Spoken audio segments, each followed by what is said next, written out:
Maharashtra today 24 news सत्य परिस्थितीचा सविस्तर आढावा। परवान्याच्या आड वाळू घाट मालकांचा घाट, मिळालेल्या परवान्यापेक्षा दुप्पट तिप्पट वाळू उत्खनन, आंधळं दळतंय कुत्रपीठ खातंय महसूल यंत्रणांची अवस्था, मंडळ अधिकारी तलाठी नॉट रिचेबल।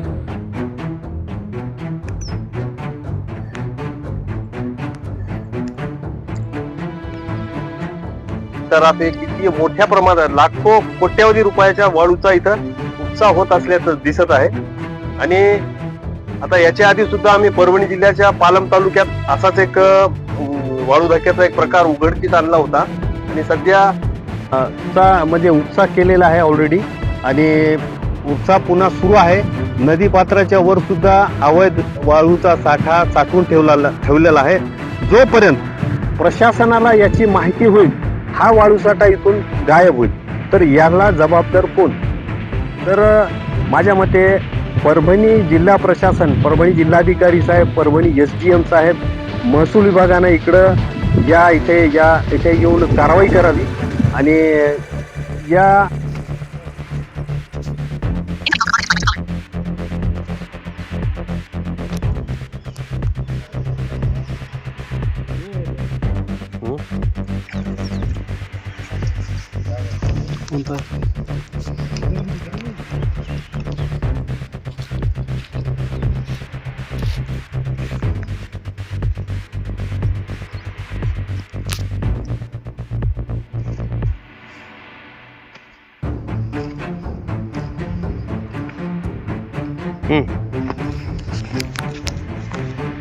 नुकसान आहे। एकीकडं घरकुलला वाळू मिळत नाही आणि वाळू माफिया या पद्धतीनं शेकडो ब्रास वाळू चोरी करून विक्री करत आहे।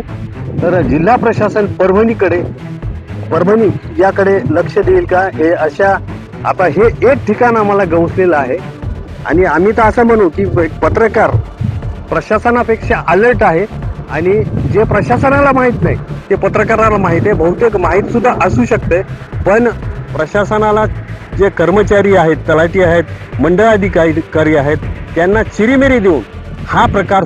परभणी जिल्ह्यातील वाळू घाट परवाना धारकांना शासनाच्या वाळू धोरणानुसार वाळू घाटांचे लिलाव ई-निविदा प्रक्रियेद्वारे करण्यात आले होते।